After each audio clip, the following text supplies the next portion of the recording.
Hello दोस्तों। आज हम लोग के लिए एक छोटी सी लेकिन बहुत दिन के बाद एक खुशखबरी मिली है। एक छोटी सी बिहार सरकार ने आज एक लेटर जारी किया। मैं लेटर का डेट दिखा देता हूँ, 26/6 के डेट में, और जिसमें कि हम लोग के बारे में चर्चा की गई और हम लोग के नियोजन या नियुक्ति इस बारे में चर्चा की गई। देखिए, मैं इसलिए इसको खुशखबरी बोलता हूँ क्योंकि 21 तारीख के कंडीशन के अकॉर्डिंग और 22 तारीख के कंडीशन के अकॉर्डिंग जब किसी को ऐसा नहीं लग रहा था कि हम लोग जो नॉन मेरिट लिस्ट में आए हैं उसकी बहाली होगी, उस टाइम मैंने एक आशा की किरण जागृत किया था ताकि ये चीज़ ये आंदोलन के रूप ले ले। ये जो सभी स्टूडेंट जो कि नॉन मेरिट लिस्ट में आए थे उसके अंदर जो एक असंतोष की भावना थी वो एक क्रांति के रूप में सामने आए, और क्रांति अहिंसक हो ना कि हिंसक। हम लोग महात्मा गांधी वाले देश में रहते हैं, तो इसलिए हम लोग लोकतांत्रिक तरीक़ा से इस चीज़ का विरोध किए। और वीडियो को अंत तक देखिएगा, उससे हम लोग बस इस चीज़ का कंक्लूजन निकालेंगे। देखिए, यहाँ पे बाकी जिसको आप लोग पढ़ ही लीजिएगा। 22 तारीख आप लोगों को पता है ना, एक समिति गठित हुआ था, 4 सदस्यीय समिति था। तो उस समिति ने कुछ चीज़ को चेक किया, पता किया, जांच किया। जो वो लोग अपना डायलॉग दे रहा था कि जांच करेंगे, जांच करके वो लोग कुछ ये पाया। पहला प्रश्न का है कि NCERT जो आपका हम लोग जो NCT है, भारत सरकार के पत्रांक संख्या 9995499992 के अनुसार दिनांक 9/6/2021 के द्वारा शिक्षक पात्रता परीक्षा प्रमाण पत्र की वैधता दिनांक 11/2/2011 के प्रभाव से जीवन पर्यंत करते हुए संबंधित राज्यों सरकारों से शिक्षक पात्रता परीक्षा प्रमाण पत्र की वैधता के संबंध में आवश्यक कार्रवाई करने का अनुरोध किया गया है। देखिए, NCT जो है, जो कि जितना भी जो टीचर है या स्कूल है, स्पेशली टीचर को, जैसे हम लोग BEd किए थे, देखते हैं ना, अप्रूवल किससे होता था? हम लोग किससे चेक करते थे कि ये कॉलेज वैलिड है कि नहीं है? NCT से चेक करते थे ना। तो वही NCT उसने एक लेटर जारी करता है, और लेटर जारी किया। उस लेटर में कहा कि जो टेट है, जो TET है, जो सर्टिफिकेट TET से आप लोग को याद आया ना, वही TET से जिसका फुल फॉर्म हमसे संजय सर पूछे थे। और कुछ पिछला वीडियो में किसी लड़का ने मुझसे पूछा कि आप वही है ना जो कि संजय सर ने आपसे टेट का फुल फॉर्म पूछा था और आपने उसका जवाब नहीं दिया था। भाई, यदि इंटरव्यू रहता तो मैं ज़रूर उसको जवाब देता। वो इंटरव्यू नहीं था। कोई क्वालिफाइड स्टूडेंट है, उसको जॉब नहीं लगती है, और उस लोग को, यदि उन लोगों को यदि आप पूछिएगा सर TET का फुल फॉर्म क्या होता है ना, तो मेरे ख्याल से अभी का जो माहौल है इसका आपको खामियाजा गलत तरह से भुगतना होगा। माफ़ कीजिएगा, मुझे बोलना नहीं चाहिए, लेकिन ये जो सच है, आज सभी के अंदर में रोष है। उस टाइम उसको हम इंटरव्यू देने के लिए कॉल किए थे, उसे सवाल पूछने के लिए कॉल किए थे, मैं उसको फुल फॉर्म बताता। आप ही बोलिए।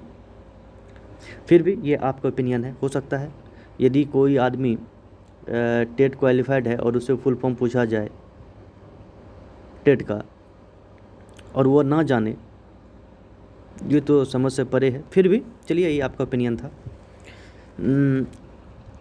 तो वह एक जारी करता है टेट प्रमाण पत्र, उसका वैधता जो उसका वैलिडिटी होगा, वैलिडिटी कितना दिन तक रहने वाला है, उसी पर उसने एक लेटर जारी किया। देखिए अगला दूसरा नंबर, इसके मद्देनज़र विभागीय आदेश 569 दिनांक 11/6/2021 के द्वारा बिहार राज्य द्वारा वर्ग 1 से 8 के लिए आयोजित टेट परीक्षा टेट से संबंधित प्रमाण पत्र की अनुमान्यता को मई 2012 के प्रभाव से जीवन पर्यंत किया गया है। देखिए, जो 1 to 8 वाला था ना 1 to 8 वाला, उसमें जो टेट की बहाली हुई थी, जो एग्ज़ाम हुई थी, उसका जीवन पर्यंत, यानी कि जब तक आप जीवित हैं, उसका मान्यता है। लेकिन कंडीशन क्या है कि आपका जो अप्लाई करने का जो एज था, उस एज के अंदर में आप आते हैं तो वह मार्कशीट वैलिड रहेगा। अदरवाइज वो तो पता है कि आप ये जब फेल कर जाएगा तब अप्लाई कर ही नहीं पाइएगा। तो जैसे ये बेवकूफ़ बनाने वाली बात हुई कि जीवन पर्यंत नहीं बोलना चाहिए। जब तक आपका उम्र है अप्लाई करने का तब तक आप के लिए यह मार्कशीट वैलिड है। समझ गए? इस पॉइंट को नोट कीजिएगा। तीसरा पॉइंट है कि बिहार माध्यमिक शिक्षक पात्रता परीक्षा में सामान्यतः, ये आपके लिए है, सामान्यतः राष्ट्रीय व्यापक शिक्षा परिषद द्वारा वर्ग 1 से 8 के लिए शिक्षक पात्रता परीक्षा के निर्धारित मापदंड का अनुपालन किया जाता है। ठीक ना? जो 1 से 8 के लिए किया जाता है वही माध्यमिक शिक्षक पात्रता परीक्षा के लिए भी किया जाता है। इसको ध्यान में रख करके विभागीय आदेश ज्ञापांक 893 दिनांक 22/6/2021 के अंतर्गत बिहार माध्यमिक उच्च माध्यमिक शिक्षक पात्रता परीक्षा स्टेट में उत्तीर्ण प्रमाण पत्र की मान्यता को जून 2012 के प्रभाव से जीवन पर्यंत किया गया। मतलब समझिए, 22 तारीख को एक लेटर निकलता है, उसमें कहा जाता है कि देखो यदि 1 to 8 के लिए जो रूल है वही रूल हाई स्कूल या +2 के लिए होता है, वही एनसीटी उसको भी कंडक्ट करती है, उसका टीचर को बहाली की प्रोसेस को। तो 1 to 8 में जो आदमी टीईटी पास कर लिया है उसके लिए यदि ये सर्टिफिकेट जीवन भर मान्य है, तो फिर जो 9, 10 एंड +2 के लिए जो क्वालिफाई किए हैं उसका सर्टिफिकेट जीवन भर मान्य क्यों नहीं है? तो एनसीटी ने उसको मान्यता दे दी कि भैया जीवन भर ये मान्य है। इसका परिणाम ये हुआ कि जो 2011 वाले हैं, जिसका कि जून 2021 में वैलिडिटी ख़त्म हो जाने को अप्लाई नहीं कर पाता, अब वो भी हम लोग के साथ में अप्लाई करने के लायक हो गया है। अब ये लायक कब हुआ है वो मैं आपको वीडियो के लास्ट में बताऊंगा। पहले इसको देखिए। चौथा पॉइंट इसका है, उक्त विभागीय आदेश ज्ञापांक 893 दिनांक 893, ये 893 हाई स्कूल के लिए है, समझ गए ना, दिनांक 22/6/2021 के कारण स्टेट 2011 में उत्तीर्ण अभ्यर्थी जिनके प्रमाण पत्र की मान्यता जून 2021 में समाप्त हो रही थी, जो बोले अभी आपको, संगत नियमावली में निहित अन्य शर्तों के अधीन की पात्रता विभिन्न नगर निकाय एवं जिला परिषद में माध्यमिक शिक्षक एवं उच्च माध्यमिक शिक्षक पद नियुक्त हेतु बरकरार हो गई है। इससे क्या हो गया, 2011 वाला भी अब जो 12 में एग्जाम हुई थी वो भी अब एलिजिबल हो गया है हम लोग के साथ में। अब है उक्त तथ्यों के आधार पर समिति ने स्टेट 2011 के परिणाम को सामंजस्य स्थापित करने और नैसर्गिक न्याय के सिद्धांत के आधार पर बिहार विद्यालय परीक्षा समिति पटना द्वारा स्टेट 2019 के परिणाम में 2 श्रेणी यथा qualified and in merit list एवं qualified but not in merit list में रखा गया है, में सम्मिलित सभी अभ्यर्थियों को अन्य निर्धारित शर्तों के अधीन माध्यमिक एवं उच्च माध्यमिक शिक्षकों के सातवें एवं आगे के नियुक्ति के चरण में सम्मिलित होने का अवसर देने की अनुशंसा की गई है। अब समझिए, जो 2011 वाला जो कैंडिडेट है वो तो हम लोग के साथ में आएगा, लेकिन हम लोग को जो प्रमाण पत्र मिलेगा, ये प्रमाण पत्र अब है जो नेक्स्ट टाइम जो वैकेंसी आएगी, यदि आपका उम्र बच जाता है तो आप उसके लिए भी एलिजिबल हैं। समझ गए? लेकिन हम लोग को ये चाहिए कि नहीं चाहिए, ये लास्ट में बात करेंगे। फिर इसके बाद इसका तीसरा पॉइंट क्या था, उक्त तथ्यों के आधार पर समिति ने स्टेट 2011 के परिणाम को सामंजस्य स्थापित करने और नैसर्गिक न्याय के सिद्धांत के आधार पर बिहार विद्यालय परीक्षा समिति पटना के द्वारा स्टेट 2019 में परिणाम में जो चलिए माफ़ कीजिएगा, इस पॉइंट को मैंने पढ़ लिया। चौथा पॉइंट इसका है, समिति की उक्त अनुशंसा पर सम्यक विचारोपरांत विभाग द्वारा यह निर्णय लिया जाता है कि स्टेट 2019 के न्यूनतम उत्तीर्णांक के आधार पर घोषित क्वालिफाइड सभी अभ्यर्थियों को माध्यमिक एवं उच्च माध्यमिक शिक्षकों के सातवें एवं आगे नियुक्ति के चरण में सम्मिलित होने का अवसर दिया जाए। यानी कि अब जो क्वालिफाइड है, यानी कि जनरल या EWS कैटेगरी में जो आपको 50% था और बाकी कैटेगरी में जो 45% था, यदि 150 का उतना % यदि आपको हो जाता है, उतना नंबर आ जाता है, तो फिर आप एलिजिबल हैं इस फॉर्म भरने के लिए। किसके लिए? तो 7th फेज के लिए। शिक्षक के पद पर नियुक्त की गई कार्रवाई जिला परिषद एवं नगर निकाय के अधीन गठित नियुक्ति प्राधिकार के द्वारा संगत नियमावली के प्रावधानों के आलोक में किया जाता है। इस हेतु मेधा अंक के आधार पर मेधा सूची का निर्माण अलग से किया जाता है। इस प्रकार शिक्षक पात्रता परीक्षा में उत्तीर्ण अभ्यर्थी संबंधित नियोजन इकाई के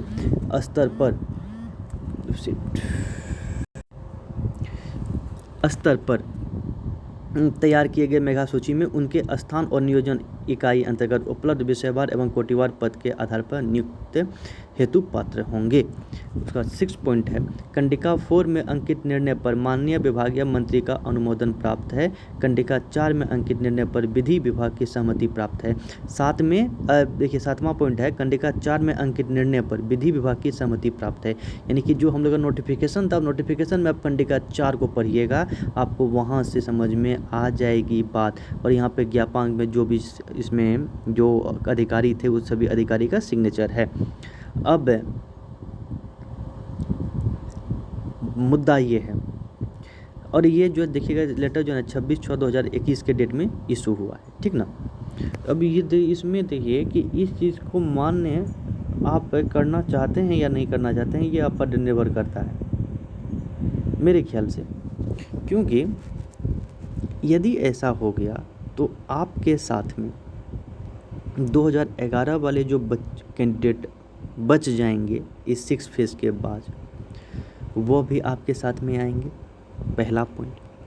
दूसरा पॉइंट, जिससे गवर्नमेंट ने बैकडोर से एंट्री कराई और आपको मेरिट लिस्ट से हटवाया, यानी कि जो बैकडोर से एंट्री लिए हैं वो भी आएंगे, और जो जेन्युइन कैंडिडेट है वो भी इसमें आएंगे। यानी कि अब ये तीनों को मिला के 7वां चरण बना। क्या आपको ये मंजूर है? क्या आपने यह सोचकर एग्ज़ाम क्वालिफाई किया था? और 12 मार्च का दिया गया स्टेटमेंट कहाँ गया अब बोलिएगा कि एनसीटी इस चीज़ को ला रही है। देखिए एनसीटी का कितना % बात को मानती है बिहार गवर्नमेंट, ये तो हम और आप सब कोई वाकिफ़ हैं इस चीज़ से। एनसीटी ने बोली कि सभी शिक्षक जो कि पहले से ही कार्यरत हैं वो बीएड होना चाहिए, लेकिन जो बहाली हुई थी गवर्नमेंट के द्वारा 2006 में, उसके अधिकांश शिक्षक बीएड नहीं थे। और गवर्नमेंट ने 2 साल का समय दिया था नीतीश कुमार को। नीतीश कुमार को 7 से 8 साल का समय लिया, तब उसका शिक्षक लोग बीएड हुआ। यानी कि बीएड नहीं, ट्रेंड हुआ, प्रशिक्षक हुआ, प्रशिक्षित हुआ। और उसमें कितना टीचर फेल किया, 25 बार फेल किया शिक्षक, तब जा कर के उसने क्वालिफाई किया, पास किया, प्रशिक्षित हुए वो लोग और आज जॉब कर रहे हैं। तो क्या वह अपने इस नोटिफिकेशन को बचा नहीं सकते हैं? मान के चलिए एनसीटी ने पत्र कब जारी किया है? 22/6/2021 से पहले वाला पत्र है यह, हाँ या ना? लेकिन आपका जो नोटिफिकेशन है ये 2019 का है। तो मतलब ये है कि आप 2019 के नोटिफिकेशन एनसीटी के इस लेटर से तो अछूता है। अब आप 2019 वाला बहाली कर रहे हैं ना। सोचिए यदि 2019 में जैसे ही इसका फॉर्म आया, 19 में ही एग्ज़ाम लेकर के यदि स्टूडेंट का बहाली कर देता तो फिर एनसीटी का इस पर कोई प्रभाव नहीं पड़ता। हाँ, ये है कि अब जो वैकेंसी निकालेगी गवर्नमेंट उस पर इसको लागू आप कर सकते हैं, ये नियम उस पर प्रभाव डाल सकती है। लेकिन क्या अभी इस पर प्रभाव डालना 2019 के नोटिफिकेशन के अनुसार, जो 2019 नोटिफिकेशन निकला है, उस आप क्यों इस पे करना चाहते हैं प्रभाव, क्यों डालना चाहते हैं प्रभाव? तो दोस्तों इसको बस यह एक लॉलीपॉप था, लॉलीपॉप हम लोग को दे दिया गया। हम लोग लॉलीपॉप लेकर के, हो सकता है कि बहुत इसमें खुश भी हो जाए, लेकिन हम लोग को खुश नहीं होना है। हम लोग को क्वालिफाइड, हम लोग को संपूर्ण नियुक्ति चाहिए। हम लोग को नियोजन में जाना ही नहीं भैया। देख रहे हैं नियोजन में जाने का परिणाम क्या है, 2011 वाला 2021 में बहाली ले रहा है। तो नियोजन में मत जाइए, ये आप लोग से मेरा नम्र निवेदन है कि नियोजन के बारे में कोई सोचिए मत। मेरिट में कितना क्या एकेडमिक सेशन लगेगा ये लगेगा। मैं ग्रुप में कमेंट पढ़ रहा हूँ तो कोई बोलता है कि एकेडमिक सेशन लग जाएगा, एकेडमिक सेशन का मार्क्स यानी कि ऑनर्स प्लस बीएड का मार्क्स से मेरिट बनेगा, ये इससे बनेगा उससे। क्यों ऐसा आप लोग सोच रहे हैं? आप लोग को इससे क्या मतलब है? अब जो नेक्स्ट टाइम किसी का यदि वैकेंसी दी गवर्नमेंट एसटीटी की, उसमें जो स्टूडेंट क्वालिफाई करेंगे उसको सोचने दीजिए। आप क्यों सोच रहे हैं? आप तो ये सब चीज़ से अलग हैं। बहाली करे गवर्नमेंट, बहाली यह करे कि अब जितना भी सीट खाली है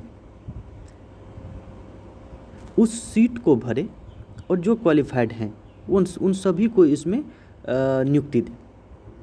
एक लफ्ज़ में कि आपके पास बहुत सारा हाई स्कूल में सीट खाली है या +2 में खाली है, आप उस सीट को भरिए। आप इसको इलेक्शन के लिए बचा के मत रखिए, जिससे कि बाकी जो भी स्टूडेंट है वो सबकी बहाली हो जाएगी। तो दोस्तों अभी के लिए बस यही एक न्यूज़ था जो कि जारी किया गया है, और इस न्यूज़ को वैसे भी मैंने बहुत पहले ही भेज दिया था, लेकिन यूट्यूब पे नहीं डाला था, लेकिन सोच रहा हूँ कि यूट्यूब इसको डाल दूँ, क्योंकि यूट्यूब अब हम लोग के लिए बहुत सारा काम करके देने वाली है, समझ गए ना। तो और इस चीज़ के लिए मैं बार बार सभी वीडियो में डिस्कस कर रहा हूँ, तो प्लीज़ इस चीज़ को मैं अब यही बोलना चाहूँगा कि सब्सक्राइब कीजिए, लाइक कीजिए, कमेंट कीजिए, शेयर कीजिए, समझे। अब ये यूट्यूबर जैसा नहीं बोल रहे हैं हम आपको, बस ये है कि यदि ये चैनल से जो कमाई इनकम होगी, आप लोग तो समझ गए कि सब लड़ना होगा, क्योंकि जो स्थिति आप लोग देख रहे हैं, गवर्नमेंट अपना लेटर भी निकाल दिया। जो लेटर वो सोमवार को निकालने वाला था, वो लेटर को आज ही निकाल दिया। फिर भी मैं कह रहा हूँ केस तो आप लोग को लड़ना होगा ही, यदि केस लड़ना होगा तो उसके लिए रुपया की आवश्यकता पड़ेगा। और यूट्यूब यदि हम लोग का इस चैनल, ये जो संघ का जो चैनल है, ये आप लोग को 29 तारीख के डेट में पता चल जाएगी। जो हम लोग को लीड कर रहे हैं रविकांत जी ही इस चैनल को प्रमोट करने वाले हैं। तो आप लोग से नम्र निवेदन है कि आप लोग चैनल को सब्सक्राइब कीजिए, और सब्सक्राइब करके आगे जो भी इससे इनकम होने वाली है वो सभी यूनियन को जाने वाला है। और क्या बोलूँ, बाकी केस का डिटेल कल मिलेगा। केस हम लोग का हो गया है और ये केस चलने वाली है। अब सिंपल भाषा में केस अब चलने वाली है। अब आप लोग भी देख लीजिए कि गवर्नमेंट नहीं मानी, हम लोग का नियुक्ति करने के लिए तैयार नहीं हुई। धन्यवाद दोस्तों, चैनल को सब्सक्राइब कीजिएगा।